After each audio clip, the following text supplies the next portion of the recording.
제가 오늘 말씀드릴 내용은 이제 에너지와 그 조합 이런 거에 관한 건데, 에너지의 중요성에 대해서는 뭐 여러분들 익히 잘 아실 거고, 에너지를 공급하는 이제 여러 가지 기술들이 있죠. 근데 그 각 기술마다 장단점이 있습니다. 그 장단점을 적절히 평가해서 잘 조합해서 에너지를 공급해야 되는데, 이제 그거에 대해서 오늘 말씀을 좀 드리려고 합니다. 에너지는 용도가 난방, 취사, 수송, 그다음에 전자제품이요, 용도가 엄청 많죠. 현대 생활을 하는 데 있어서 필수적인 그런 재화입니다. 근데 에너지를 어떻게 우리가 정의를 할 수 있을까요? 에너지는 뭔가를 움직일 수 있게 하는 능력, 혹은 구동할 수 있게 하는, 구동하는 데 필요한 것, 이렇게 정의를 할 수가 있겠습니다. 에너지는 또 다양한 형태로 존재하는데, 그거 하기 전에 이제 중국에서는 에너지를 능 이렇게 표현을 합니다. 그래서 능원, 그래서 해양 에너지는 해양능, 원자력 에너지는 핵능 이렇게 부르고 있습니다. 그러니까 일을 할 수 있는 능력을 강조하기 위해서 능이라는 단어를 쓰고 있고, 이 에너지는 다양한 형태로 존재하는데 위치 에너지, 운동 에너지 이런 거 잘 알고 계시죠? 근데 전기 에너지, 화학 에너지, 핵 에너지 등등이 있는데, 이런 것들 사이에서는 이제 서로 변환이 일어날 수 있습니다. 예를 들면 화학 에너지 형태로 존재하는 그 가스를 우리가 연소시키면 열 에너지가 발생을 하고, 그 열에서 나온 열로서 이제 물을 끓여서 전기를 만들고, 그걸로 터빈을 돌리면 이제 역학 힘이 나오죠. 역학 에너지가 나오고, 그거를 이제 발전기를 돌리면 전기가 나와서 우리가 지금 쓰게 됩니다. 근데 이렇게 다양한 에너지가 전환되는 과정에서 그 과정에 관여된 에너지들은 다 이제 과정 전후에 보존이 이렇게 됩니다. 에너지 보존 법칙 이런 거 다 들어보셨죠?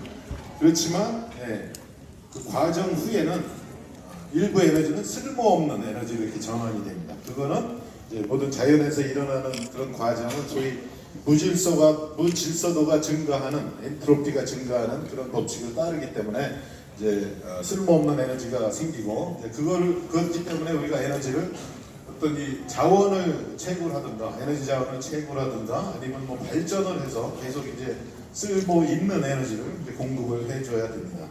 우리나라는 이 에너지 자원이 거의 없죠. 석유나 석탄이나 가스 이런 거 전혀 없고, 이 독도 근처에 메탄 하이드라이트라는 건 좀 있는데, 그건 아직 개발이 안 돼 있는 상태입니다. 주로 그래서 우리나라는 에너지 원은 수입하고, 편리하게 쓸 수 있는 에너지는 발전을 해서 공급을 합니다. 전기 에너지 형태로. 발전은 이제 전통적인 방식, 수력 발전, 가스나 석탄을 이용하는 화력 발전, 원자력 발전 그런 게 있고, 최근 이제 많이 증가하기 시작한 그런 그 재생 에너지가 있죠. 태양광 풍력 발전이 있고, 이제 최근에는 이제 수소 에너지 이런 얘기가 나오죠. 수소는 물에서 만들어낼 수 있는데, 물에서 이제 수소를 꺼내내기 위해서는 이제 에너지를 공급해서 수소를 만들고, 그거를 이제 소위 연료 전지라는 걸 통해서 발전을 해서 수소 자동차, 수소 발전소 이런 데 사용을 할 수가 있습니다. 다양한 형태의 에너지가 있는데, 그 중에서 우리가 쓰는 대부분의 에너지는 화석 에너지 형태로 이렇게 공급이 됩니다. 화석 에너지는 다시 말해서 석탄, 가스, 석유 이렇게 있죠. 석유가 그 중에서 제일 많이 차지하고 있습니다.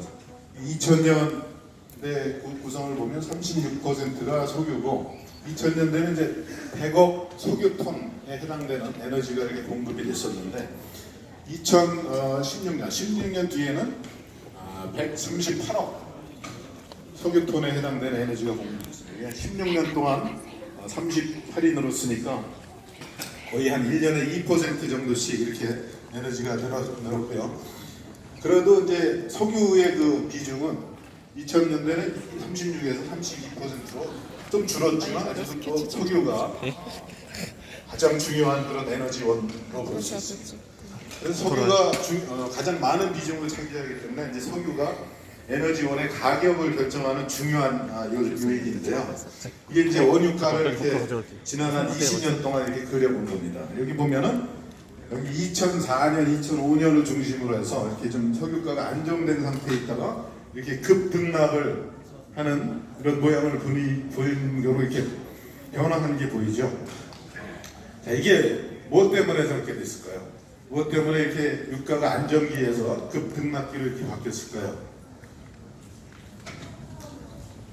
네, 그게 바로 중국의 경제 발전입니다.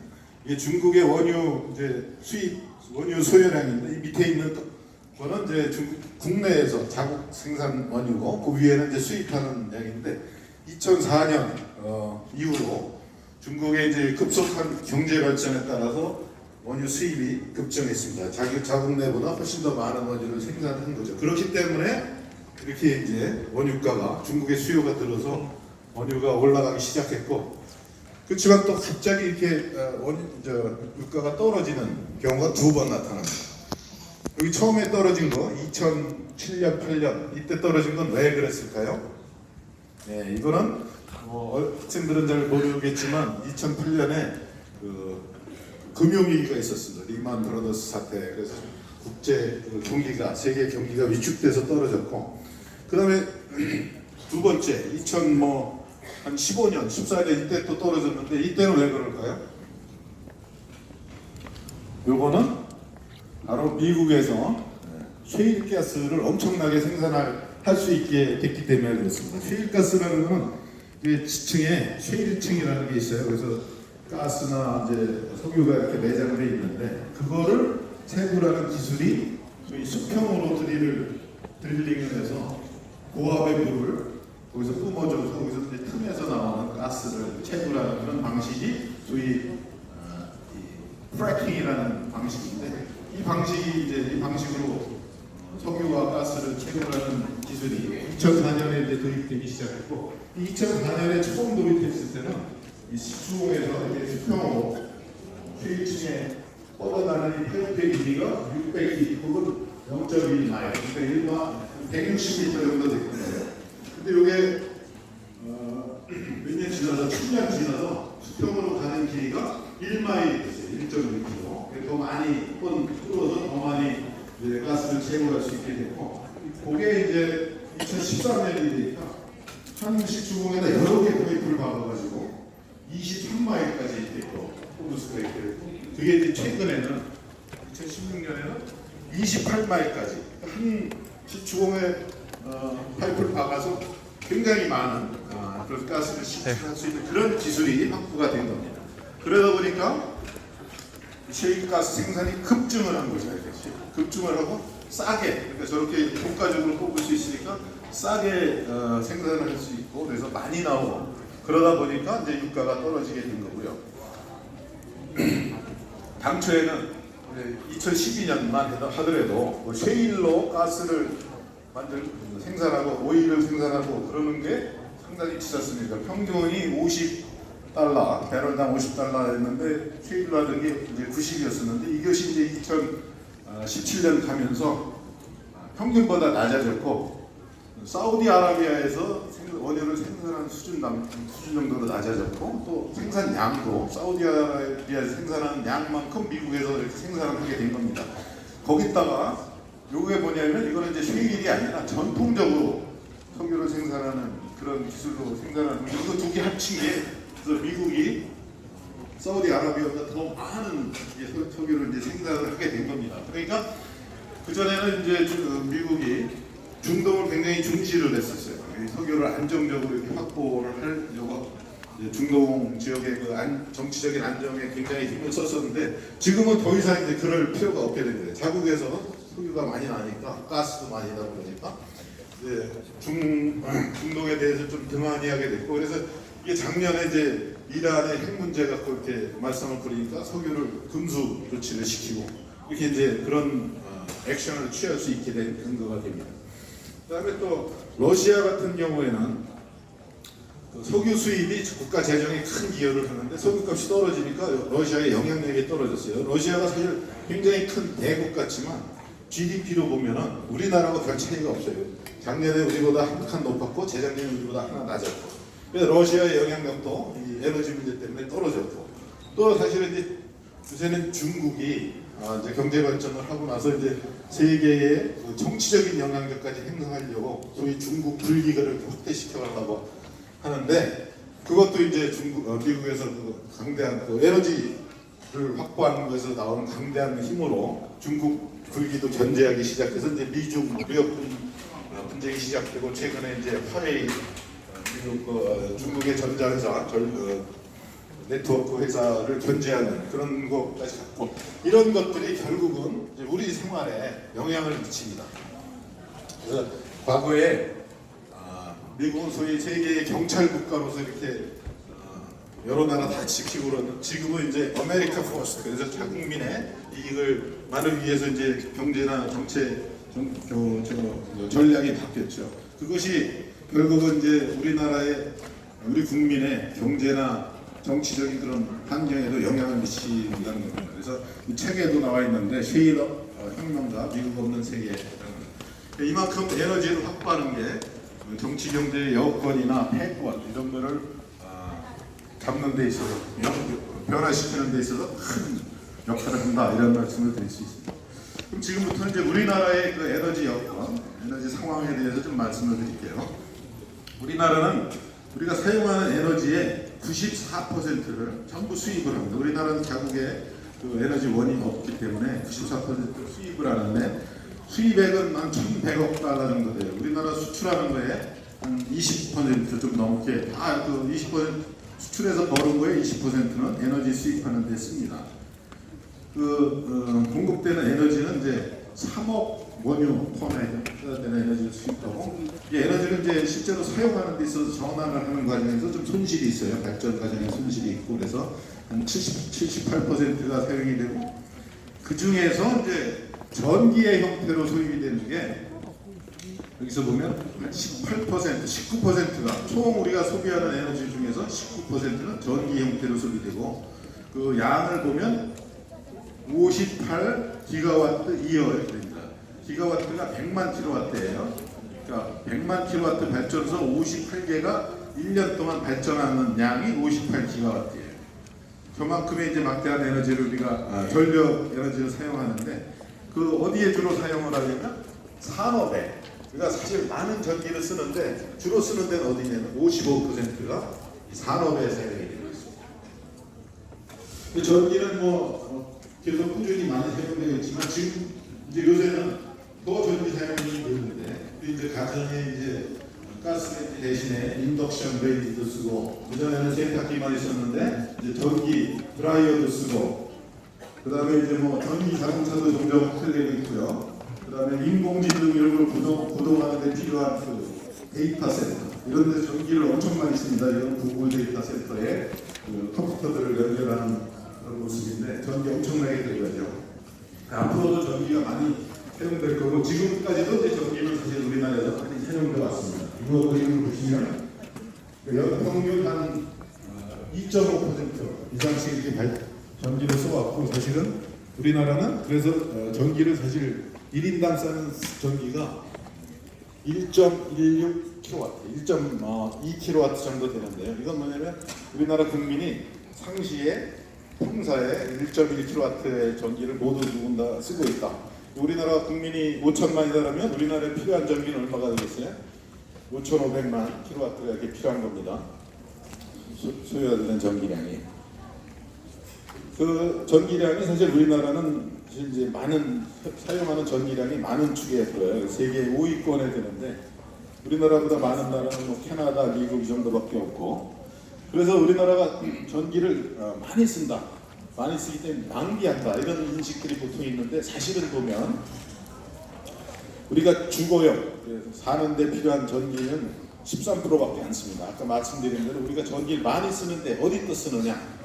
공장, 산업에 많이 써요. 산업에 55% 쓰고 그것이 우리나라가 그 전쟁 이후에 이렇게 급속한 경제 발전을 이루어서 이만큼 우리가 잘 살게 된 그런 근거가 됐던 거예요. 우리나라 산업에 전기를 많이 쓰고 그렇게 많이 쓸 수 있었던 것은 싼 가격에 전기가 공급이 가능했기 때문에 이렇게 많이 쓸 수가 있었던 겁니다. 근데 이제 그 싼 가격에 전기를 공급할 수 있는 요인 중에 하나는 이제 원자력 발전이 굉장히 싼 그 단가를 갖고 있었는데 원자력 발전이 한 30% 정도, 과거에는 한 40% 정도까지 이렇게 전기를 공급할 수 있었기 때문에 가능했었는데 이제 작년 재작년 새 정부가 들어와서 이제 탈원전 정책을 추진하면서 원자력 발전은 여기 보면 이렇게 좀 줄어들게 됐습니다. 그 대신에 여기 석탄 발전이 이렇게 올라갔어요. 석탄이 이렇게 올라가고 LNG 가스 발전이 원자력보다 항상 적었는데 작년에는 이제 LNG 발전이 원자력 발전은 추월해서 더 많이 이렇게 가스를 발전을 하게 됐고요. 말씀드린 대로 이제 정상적이라면 탈원전을 안 하고 정상적이라는 경우라면은 석탄 발전이 한 40% 차지하고 원자력이 한 30%, 가스가 한 22%이 정도가 이제 정상적인 우리 그 조합의 전력 조합의 비중인데 이게 이제 2028년 작년에는 석탄이 42%로 좀 늘고 LNG는 많이 늘었습니다. 27%가 되고 그 반면에 이제 원자력이 23%로 줄었습니다. 이렇게 되면 무슨 문제가 발생을 하느냐? 이제 LNG 가스로 발전하는 경우에는 발전 단가가 비싼다. 아니면 가스 비용이 비싸니까.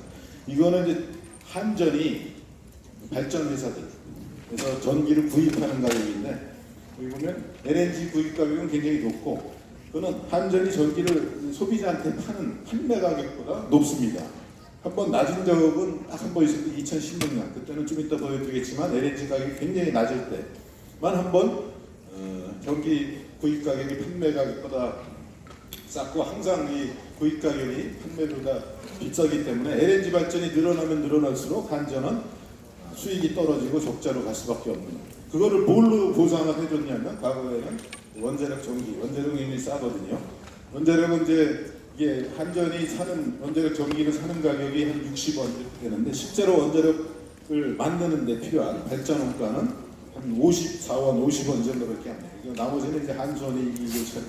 어쨌든 낮은 가격으로 원전이 전기를 공급할 수 있었기 때문에 우리가 전기요금을 낮게 유지할 수 있었는데 작년에는 이제 이렇게 LNG 발전이 늘다 보니까 는 이유는 이제 아까 말씀드린 대로 이게 지금 한 5년 동안 LNG 가격의 변동을 그리는데요. 이게 2016년 5월 달에는 굉장히 낮았습니다. 15년간 최저 수준의 그런 가스값이 이렇게 낮았었는데 그게 작년 11월에 되면은 거의 2배로 이렇게 오릅니다. 거기다가 오른 거에다가 또 이제 LNG 발전량이 늘어나니까 단가가 오르고 쓰는 양도 많고 그러다 보니까 이제 한전이 전기 구입가가 높아져서 2016년에는 12조의 이런 흑자를 기록했던 영업이익이 흑자였던 상태에서 작년에는 이렇게 2천억 원 정도 12조 원의 그 수익 감소가 있어서 한전이 이제 영업 부실 상태로 돌아섰고 결국 그걸 해결하기 위해서는 이제 전기료를 올릴 수밖에 없는 그런 상황으로 갔습니다.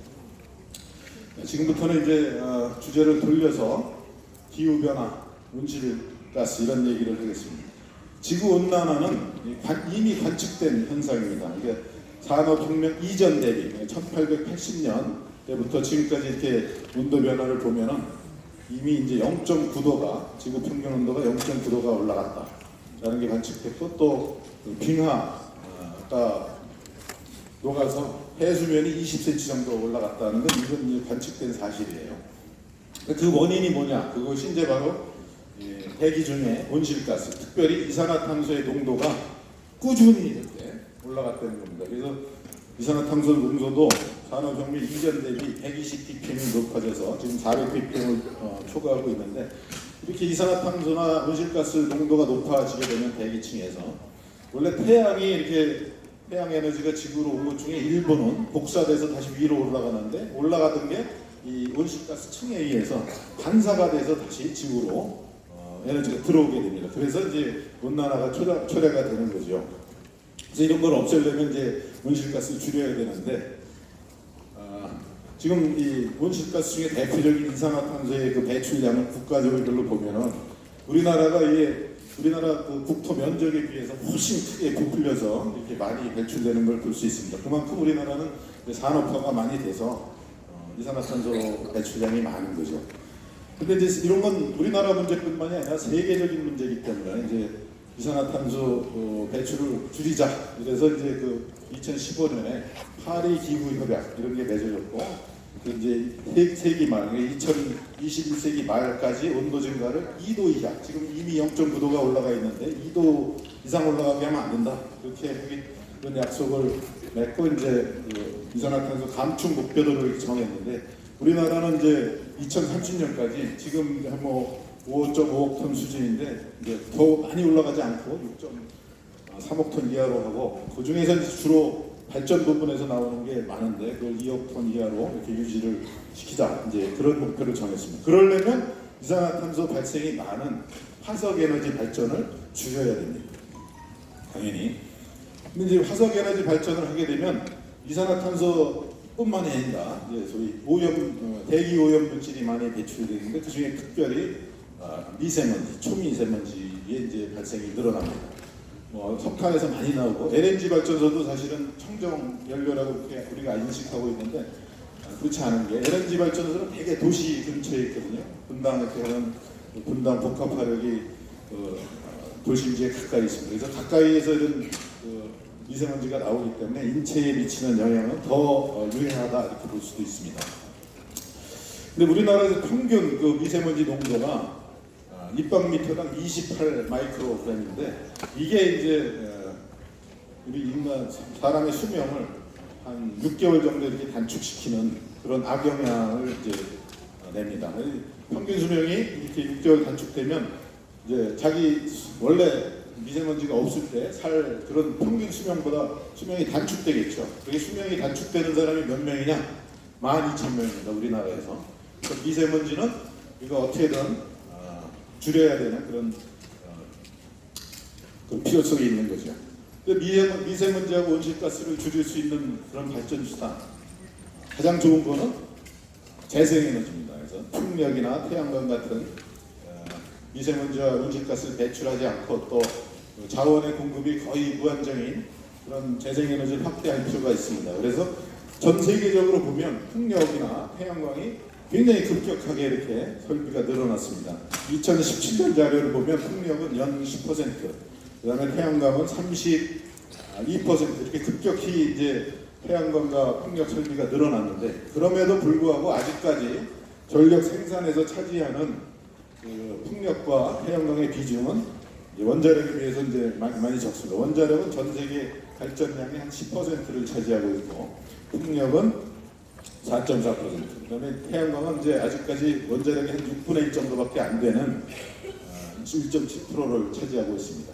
근데 앞으로도 아까 말씀드린 대로 계속 그 전기 에너지의 수요는 늘어날 겁니다. 이게 이제 국제 기관에서 예측한 건데 에너지 자체, 전기를 포함한 뭐 다른 그 열 에너지, 화석 에너지를 다 포함한 저 에너지는 연 1% 정도밖에 증가를 안 할 거로 예상이 되는데 전기는 앞으로 매년 2.5%씩 이렇게 늘어날 거다. 전기의 수요는 점점 더 많아질 거다. 그래서 소위 전기 화율이라는 게 있는데 에너지 중에 전기가 차지하는 그 비중입니다. 아까 우리나라는 이제 19% 정도 됐는데 그게 이제 세계 평균이에요.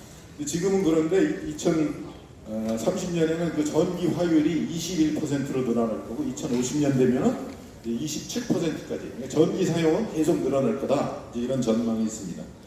그래서 그렇게 전기가 계속 늘어날 건데 풍력이나 태양광 같은 재생에너지로 또 환경 친화적인 에너지로 공급을 물론 하는 게 좋은데 그 단점이 있습니다. 그건 이제 좀 이따 말씀드리겠지만 간헐성입니다. 태양광은 하루에 뭐 4시간 정도 발전을 못하죠. 그다음에 비 오는 날 못하고 그래서 이 간헐성이 있는데 안정적으로 전력을 공급할 수, 깨끗한 전력을 공급할 수 있는 게 이제 원자력 에너지고요.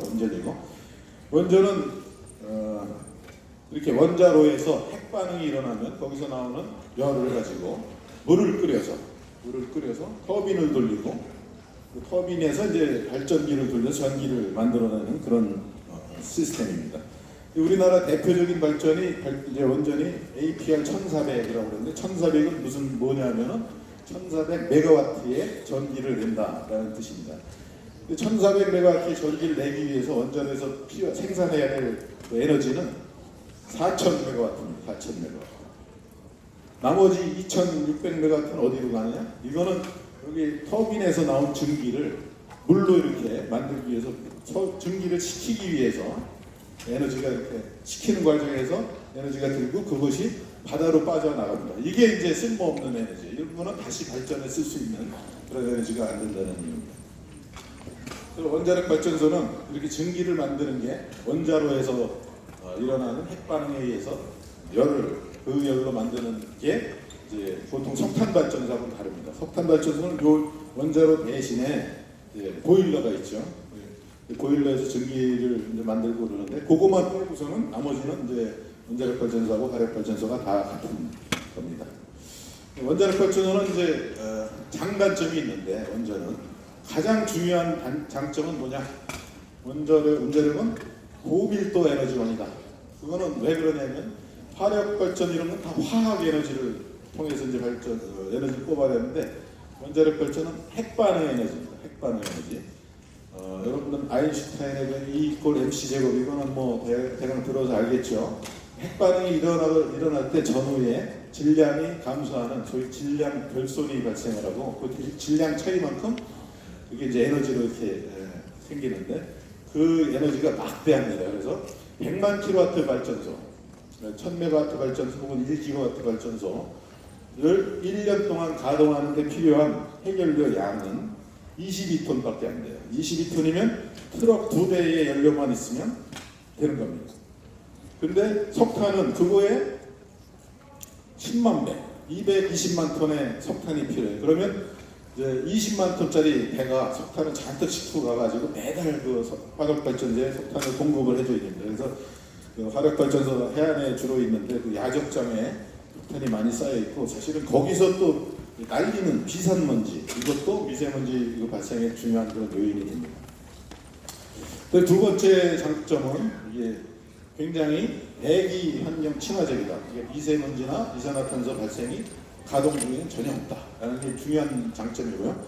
그렇지만 이제 아주 중요한 단점이 있습니다. 그게 뭐냐면 원자력 발전소는 가동을 멈추더라도 핵 반응이 전혀 안 일어나는 상태에 있어서도 그 핵 반응 과정 중에 만들어졌던 그 방사성 물질이 계속 방사성 붕괴를 하면서 열을 내기 때문에 그걸 식혀줘야 되는 그런 단점이 있습니다. 그게 이제 소위 붕괴 잔열이라고 해요. 방사성 붕괴를 하면서 나오는 열인데 그게 정지한 직후에도 원래 원자력 출력의 7%, 그다음에 이제 한 달 뒤가 되더라도 0.1%의 막대한 전력이 이렇게 에너지가 나옵니다. 그래서 정지한 상태에서도 계속 그 열을 잘 식혀주는 소위 정지 냉각 계통이라는 게 있어야 되는데 그게 잘 작동을 해야 됩니다. 그게 이제 문제가 생기면 사고로 이어질 수 있는 거죠. 또 하나 단점은 뭐냐면 그 방사성 물질을 내는 그런 물질들의 반감기가 짧은 것도 있지만 뭐 수일이나 수년 되는 것도 있지만 어떤 거는 수천 년, 만 년도 넘는 이런 것들이 있기 때문에 이런 게 이제 인체에 들어가서 위해를 끼치지 않는 그런 걸 막을 수 있도록 관리를 잘 해야 된다. 그런 게 이제 두 번째 큰 장점입니다. 근데 이런 단점 이외에 이제 사람들이 잘 오해를 하고 있는 단점들이 있는데 그게 이제 환경단체들, 반핵단체들이 과장해서 원자력의 위협을 과장해서 이렇게 조장시킨 공포 이런 것들이 있는데 그 대표적인 게 원전은 이제 사고가 나면 치명적이다. 원전 사고는 치명적이다. 사용 후 해결료는 안전관리가 곤란하다. 아예 곤란하다. 그다음에 이제 탈원전이라는 게 세계적인 추세다. 이런 게 이제 사실은 탈원전 정책을 결정하는 어떤 논거가 이렇게 됐습니다. 근데 사실은 그렇지 않은 게 세계에 이제 원전이 여태까지 한 620개가 지어졌어요. 50년 동안. 그래서 그걸 1년에 한 기한 걸 다 치면은 18,000 가동년 동안 이렇게 원전이 운영이 됐는데 그때까지 사람이 죽은 사고는 딱 한 건 일어났습니다. 그게 이제 체르노빌 사고고요. 체르노빌 사고에서 43명 죽었습니다. 많이 큰 숫자는 아닌데 43명 죽었고 보통 이제 후쿠시마 사고에서 많은 사람이 죽었다라고 이렇게 알려져 있잖아요. 근데 후쿠시마 사고로 방사선으로 죽은 사람은 한 명도 없습니다. 그리고 또 하나 오해하고 있는 것들이 후쿠시마 사고가 지진 때문에 일어난 거고 우리나라도 경주 지진이 일어났으니까 원전이 이제 지진 때문에 방사선 물질을 유출시킬 수 있어서 위험하다 이렇게 생각을 하시는데 사실은 후쿠시마 사고는 지진 때문이 아니고 쓰나미 때문입니다. 그건 좀 이따 조금 설명을 드리도록 하겠습니다. 여태까지 지진으로 인해서 원전에서 치명적인 사고가 난 적이 한 번도 없고요. 소위 내진 설계라고 설계 기준이 지진에 대해서 그 기준을 갖추고 설계하고 건설을 하는데 그 내진 설계보다 훨씬 높은 지진이 왔는데도 원전이 강건하게 잘 견뎌낸 그런 사례도 많이 있습니다. 그리고 사령호 해결료 문제도 지금 이미 사실은 안전하게 처분할 수 있는 그런 기술이 있는데 지금 아직 시급하게 이렇게 사용 해결료 처리하지 않는 것은 첫째로 발생량 자체가 그렇게 많지 않습니다. 생산되는 전력에 비해서 아까 말씀드린 대로 트럭 2대분의 연료가 들어가기 때문에 발생되는 사용 해결료의 양도 많지 않고 그다음에 이제 그런 거는 그래서 임시 저장 시설에 안전하게 저장을 할 수 있고 나중에 지금보다 훨씬 경제적이고 효과적인 그 처분 기술이 나오면 그때 해도 되기 때문에 이게 지금 시급한 문제로 보지 않고요. 지금 이제 후쿠시마 사고 이후로 세계의 그 원전 수는 꾸준히 증가하고 있고요. 새로 원전을 도입하는 나라도 많이 있습니다. UAE, 사우디아라비아도 그렇고, 체코도 신규는 아니지만 더 많이 건설을 하고 있고, 세계 모든 31개 나라가 있는데 그 중에서 우리나라 빼고 4나라만 이제 탈원전을 선언해서 탈원전을 추진하고 있는데 그나마도 독일만 열심히 하고 있고 나머지는 대만 같은 데는 이제 국민의 저항에 이렇게 부딪히고 있죠. 중국, 인도, 러시아 이런 데는 엄청나게 많이 지금 원전을 짓고 있습니다. 자, 아까 그 후쿠시마 사고가 쓰나미 때문이다, 지진 때문이 아니다라는 말씀드렸는데 그거를 조금 부연해서 설명을 드릴게요. 요거는 이제 태평양에서 일본의 동북부를 본 그림입니다. 여기 보면 일본 동해안에 이렇게 원전 5개가 있었는데 동일본 대지진이 여기 주신항에서 발생을 했습니다. 규모 9의 지진이 발생을 했었고 지진이 발생을 하니까 이제 송전선이 끊어지고 그래서 여기 5개의 발전 부지에 가동한 원전이 다 정지되어 있고 그럼 이제 정지 냉각을 하기 위해서 비상 발전기가 디젤 연료라는 비상 발전기가 돌아가고 있었습니다. 그런데 이제 한 40분 뒤에 지진 40분 뒤에 쓰나미가 온 거예요. 쓰나미가 왔는데 여기 나머지 이 4개의 부지에서는 쓰나미 파워보다 원전 부지가 높게 있었어요. 그러니까 범람이 안 됐는데 여기 지금 후쿠시마 제1발전소만 쓰나미가 더 높게 온 거예요. 부지보다. 그러니까 이제 범람이 됐고 그러다 보니까 디젤로 가동하는 비상발전기가 침수가 돼서 전기를 더 이상 공급을 못한 거예요. 그러니까 그 정지냉각계통 펌프를 못 돌리니까 거기서 이제 과열이 되고 그래서 수소가 생기고 그래서 이제 폭발을 한 게 이제 다 이렇게 TV로 중계되고 그래서 원전이 굉장히 위험하다는 그런 인식이 퍼졌죠. 근데 아까 말씀드린 대로 여기 특별히 오나가와라는 발전소가 있는데요. 요거는 진앙에서 후쿠시마 발전소도 훨씬 가까이 있습니다. 근데 다행히 이거는 부지가 쓰나미보다 높게 있었기 때문에 지진 피해를 이렇게 땅에 이렇게 꺼지고 그랬음에도 불구하고 쓰나미 피해를 입지 않았습니다. 그래서 쓰나미 피해를 입은 동네 사람들 한 300명이 여기 이 원전 체육관에 와가지고 한 3개월 동안 이렇게 대피하는 이런 사례도 있었습니다. 이것이 원전이 얼마나 지진에 대해서 사실은 안전하게 이렇게 강건하게 버틸 수 있는가를 보여주는데 사실 원전을 지을 때는 여기 토사가 보통 있는데 토사를 다 벗겨내고 안박이에요. 다 바위를 까서 위에 이제 콘크리트를 얹는 식으로 이렇게 아주 강건하게 이게 두께가 한 10m 정도 되는 이 바닥 이 콘크리트가 이렇게 두껍고 강건 구조체를 이렇게 건설을 해서 지진에 대해서 굉장히 안전한데요. 여기 우리 건물 3개를 비교를 하고 있는데 첨성대 1300여 년 전에 지어진 경주에 있는 첨성대죠. 지난번에 이제 경주에서 규모 5.8의 지진이 있었는데 첨성대 이거 안 무너졌죠? 금방 무너질 것 같은데 5.8이 그렇게 센 건 아니었다 이거죠. 여기 롯데타워 이거하고 원자력발전소하고 어떤 게 지진에 더 잘 버틸까요? 이거 보면 뭐 금방 알 수 있겠죠. 원자력발전소는 이제 저기 지진에 대한 그 대비가 잘 되어 있는 것뿐만 아니라 혹시 있을지도 모르는 방사능 물질의 유출을 방지하기 위해서 경락 건물이라는 게 있습니다. 경락 건물이 있고 여기 경락 건물은 이제 두께가 1.2m예요. 1.2m 두께가 있고 그 안에 이런 이제 철근이 있습니다. 제가 얘도 갖고 왔는데 이런 철근이 이게 내 팔뚝만 하죠. 이런 게 이렇게 촘촘하게 배치되어 있고 저기를 이제 콘크리트를 또 치는 겁니다. 그러니까 엄청나게 견고해가지고 비행기가 와서 충돌을 해도 끄떡없게 견고하게 짓고 있습니다.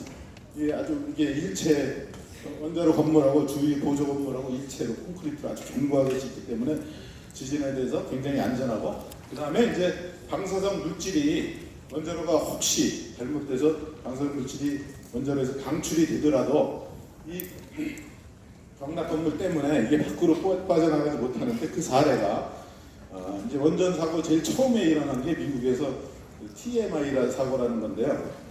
그때 이제 원자로가 녹아서 방사성 물질이 방출이 됐는데 그 경락 건물이 잘 안전하게 차폐를 잘해서 이분이 이제 카터 대통령이거든요. 이분이 사고 난 다음 3일 뒤에 주 제어실에 아무 방호 장비 없이 이렇게 와서 체크하는 모습입니다. 그리고 여기에는 사실 3마일 섬이라는 데가 3마일 길이가 3마일인 섬이고 여기 원전이 2개가 있었습니다. 풍력 자원 지도를 보여주는 거. 이게 이제 우리나라 있고 여기 보면 이제 덴마크, 북유럽 이렇게 보이는데 빨간 띠가 있죠. 저기는 바람이 세게 분다는 얘기예요. 그래서 덴마크나 독일의 북부 또 이제 영국 보면 영국의 북해 쪽 이런 데는 바람이 엄청 많이 잘 불어서 풍력 발전을 하는데 아주 적합합니다. 우리나라는 여기 이게 되게 얕죠. 여기 보면 파란색 정도니까 우리나라는 풍력 발전을 하기는 바람 세기가 적당치 않은 거예요. 그렇지만 태양광 발전에는 상당히 유리한데 이게 이제 일조량 지는데 우리나라 여기 있고 물론 이제 미국 서부나 뭐 이런 중동 지역에 비해서 뭐 인도 이런 데 비해서는 이제 일조량이 적지만 여기 뭐 독일 지금 재생에너지 많이 하는 독일보다는 낫고 영국보다도 낫고 그래서 우리나라에서는 태양광을 이제 확대하는 게 굉장히 그 가능성이 있습니다. 태양광은 뭐 잘 아시다시피 빛 에너지가 이렇게 반도체에 들어오게 되면 거기서 광전 효과라는 거에 의해서 전자가 원자에서 튀어나오고 그 남은 데서는 전공이라는 게 세우고 서로 이렇게 분리가 돼서 전이차가 생기고 그 전이차에 의해서 직류 전류가 흐르게 될 수 있는데 지금 우리가 쓰는 전류는 직류가 아니라 교류죠. 그래서 이제 직류를 교류로 바꿔주는 인버터라는 걸 통해서 교류로 바꾸고 전압을 이제 높여가지고 변압기를 통해서 높여서 우리가 쓰는 공장이나 가정에 전기를 공급하는 게 이제 태양광 발전하고 공급 시스템 원리가 되어 있습니다. 태양광은 이제 공짜로 이렇게 에너지를 공급할 수 있는 그런 장점이 있는 반면에 단점은 첫 번째 단점은 이제 면적이 많이 필요하다.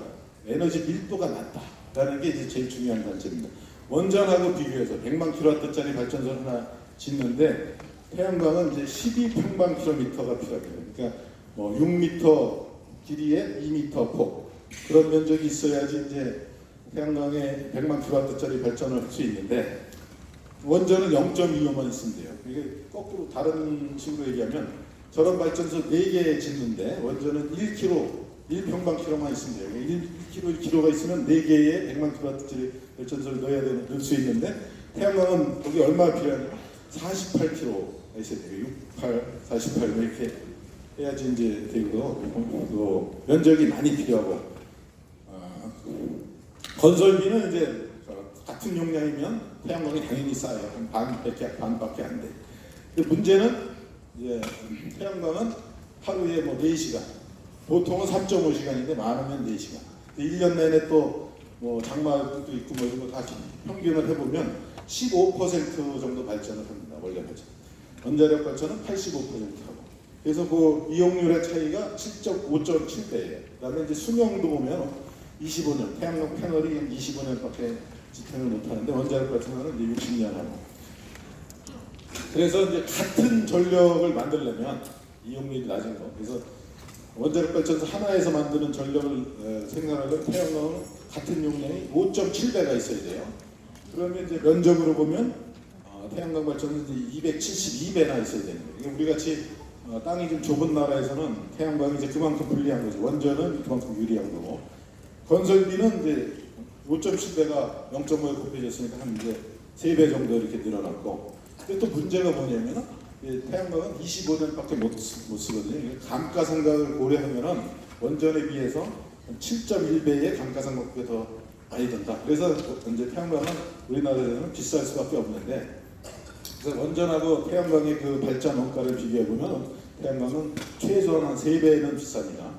그렇지만 이제 미국 같은 데는 태양광하고 같은 태양광을 비교하더라도 미국은 우리나라의 한 반밖에 안 돼요. 그거는 미국은 아까도 봤지만 서부 이런 데는 햇빛이 굉장히 강하게 들고 이용률이 25% 정도 되기 때문에 이제 싸게 할 수 있고, 그런데 미국은 이제 태양광도 있지만 셰일가스 같은 가스원이 많기 때문에 가스 발전은 굉장히 또 싸게 할 수 있는데, 우리나라는 가스 발전이 비쌉니다. 왜냐하면 또 가스를 액화시켜서 갖고 와서 다시 기화시켜서 만드는 이런 과정이 있기 때문에 LNG를 쓰는 한 가스 발전이 비쌀 수밖에 없습니다. 근데 우리나라는 원자력은 다른 모든 나라의 다른 발전 원내 비교해서도 가장 쌉니다. 우리가 제일 싸요. 29원 정도 드는데, 이건 좀 그 이유는 우리나라는 이제 계속 원전을 건설해왔고, 그래서 그 원전 설비를 공급하고 운영하는 그런 체계가 완벽하게 갖춰져 있어서 원전을 굉장히 효율적으로 운영할 수 있기 때문에 그렇습니다. 태양광은 이제 비싸기 때문에 이제 유지를 하려면 보조금을 줘야 돼요. 이제 REC라고 표시되어 있는 게 보조금인데, 이게 이제 태양광을 시장에서 파는 거에 한 80% 정도는 이렇게 보조금을 줘야 되는데, 그거를 이제 줄 수 있게 가능하게 하는 거는 원자력을 싸게 팔아서 이렇게 공급해 주는 게 가능한 겁니다. 그렇지만 이제 우리나라에서 조금 그래도 다른 나라보다 불리하긴 하지만 태양광은 앞으로도 계속 확대해야 될 그런 단위가 있는데요. 그걸 대표적으로 보여주는 게 이 스완슨의 법칙이라는 겁니다. 스완슨의 법칙은 뭐냐면 태양광 패널이 생산량이 2배가 늘어나면 단가가 20%가 떨어진다 이거예요. 근데 이게 직선이 이제 그 2배에 20% 떨어지는 건데, 최근에 더 많이 떨어지는 경향을 보였고, 태양광 패널 값은 계속 떨어지고 태양광 발전 단가는 이제 지금은 어느 정도 이렇게 평형에 유지되는 것처럼 보였지만 이제 계속 떨어질 가능성이 있다. 그래서 우리나라도 태양광을 확대를 하긴 해야 되는데, 문제는 이제 면적을 많이 차지한다 그랬잖아요. 그래서 지금은 이제 농경지에 태양광을 하는 게 아주 엄격하게 규제가 되고 있어서 야산에 태양광을 설치하는 경우가 많은데, 이건 400년 된 숲을 이렇게 깎아서 태양광 시설을 한다든가, 여기 보면 이제 여의도에 15배 정도에 해당되는 산림을 없애서 지난 3년간 태양광 시설을 만들었다고 했는데, 그렇기 때문에 보면 뭐 이렇게 환경에 흉물스럽고 환경에 영향을 미치는 그런 게 좀 안 좋지요. 그런데 해결할 수 있는 방법이 있는데, 그게 바로 이제 이 저희 농촌 태양광입니다. 이 표는 뭐냐면 우리 국민의 1인당 쌀 소비량입니다. 쌀 소비량이 점점 줄어가지고 연평균 뭐 2.6% 이렇게 줄어가지고 쌀을 많이 안 먹는 거예요, 사람들이. 그러다 보니까 쌀의 재고가 많이 늘어났고, 그래서 지금 이제 그래서 쌀을 좀 덜 생산해도 되고, 그러면 이제 생산 면적이 줄어들어도 되는데, 그래서 지금 농지의 한 10% 정도를 태양광 시설로 이렇게 전환하게 되면, 일단 이제 사실 그 농지에 농사를 짓는 것보다 훨씬 더 높은 고수익을 농민이 이제 얻을 수 있고, 농민도 좋고, 이 자연 환경도 좋은 그런 태양광 시설 확대가 가능한 겁니다. 그리고 최근에 이제 나오는 얘기가 수소 발전, 이런 수소차 이런 거죠. 수소는 원래 만들 수 있는 게 화석 연료에서 만들 수 있습니다. 화석 정유한 공정 이런 거에서 이제 부생가스라는 걸로 나오고, 메탄가스를 또 이렇게 개질을 시킨다는데, 그걸 통해서 이제 수소를 만들 수 있는데, 수소를 만드는 과정에서 이산화탄소가 나옵니다. 화석 연료에서 만들면. 그러면 이제 기후변화 대처 관점에서는 전혀 좋은 게 아니죠. 근데 그걸 다른 방법으로 만들 수 있는 게, 일단 수소는 물에 엄청 많죠. 근데 이제 물에 있는 수소를 떼어내려면 거기는 이제 에너지를 줘야 됩니다. 열을. 그거를 이제 원자력에서 거의 고온열을 공급하는 방법이 있는데, 초온 가스로라는 게 이제 개발이 되고 있습니다. 그래서 900도씨로 헬륨 기체를 가열을 해서 이게 이제 화학 공정에 물을 집어넣고 산소와 수소를 빼내는 그런 방법으로 수소를 만들 수가 있습니다. 이게 이제 앞으로 아마 가야 될 그런 길 중에 하나일 거고요. 미국에서는 아까 말씀드린 대로 이 재생에너지 자원이 좋습니다. 여기가 보면 태양이 많이 비치고 그래서 태양 에너지 발전이 많이 되고 평균 이용률이 25%고 또 아까 처음에 도입부에 말씀드린 대로 셰일가스도 엄청 많이 생산을 하고 해야 되는데 미국에서는 그럼에도 불구하고 이건 이제 엊그제 나온 기사예요. 조선일보에 나온 기사인데 셰일 강국 미국이 원전을 놓지 않는 이유. 지금 미국은 2개의 원전을 짓고 있고 SMR이라고 소형 원전을 계속 이제 개발해서 짓고 있고 오래된 원전은 운영허가 기간을 늘려가면서 지금 60년 쓰는 걸 사실 이렇게 원전을 계속 쓰는 이유가 바로 뭐냐면 원전이 안정적으로 무탄소, 이산화탄소 발생이 없는 전력을 공급할 수 있기 때문에 그렇습니다. 그럼 이제 결론을 말씀드리면 일단 에너지가 중요하다. 에너지가 세계 정치, 경제, 패권을 결정지을 수 있는 만큼 중요한 거고 에너지가 중요한데 에너지에 다양한 공급원이 있는데 그 공급원을 선택할 때는 먼저 이제 가격을 무시할 수가 없습니다. 가격을 생각하고 그다음에 공급 안전성. 어저께 이제 호르무즈 해협에 유조선이 어뢰 공격을 받았다고 그런 뉴스가 나왔죠. 그러니까 원유가가 급등했다고 그랬는데 그런 그 비상 사태에서 이제 에너지 공급이 차단될 수 있는 가능성이 작아야 되죠. 그래서 에너지 안정성, 에너지 안보가 높은 그런 걸 하게 되고 그다음에 이제 기후 변화 대처 능력이 좋아야 됩니다. 온실가스 발생을 하지 않는 것, 그다음에 미세먼지 발생을 안 하고 야산이나 저수지 같은데 이렇게 환경 훼손을 안 할 수 있는 그런 게 좋을 거고 말씀드린 대로 원자력의 안전성은 오해가 많은데 실제로는 가동 이력, 오랜 가동 이력에 의해서 안전성이 입증되었다. 우리나라 원전은 최악의 경우라도 이런 그 농락 건물이 그 방사능 물질의 유출을 잘 지켜줄 수 있다. 그래서 제 결론은 바람직한 에너지원의 조합은 화석 에너지를 줄여가면서 재생 에너지와 원전을 동반 확대시키는 거다라는 겁니다. 그리고 오늘 제 말씀을 듣고 혹시 이 원전에 대해서 생각이 좀 바뀌었거나 그래서 탈원전이 정책이 문제가 있다 이렇게 생각이 바뀌신 분은 카카오톡에 들어가서 자기 친구나 자기한테도 메시지 보낼 수 있잖아요. okatom.org라고 쳐가지고 보내면 이제 탈원전 반대 서명하는 거에 참여를 할 수가 있습니다. 그래서 제 강의에 동의를 하시고 원자력의 그 유용성, 이거에 대해서 공감을 하시면 그 탈원전 반대 서명에 참여를 해주시면 고맙겠습니다.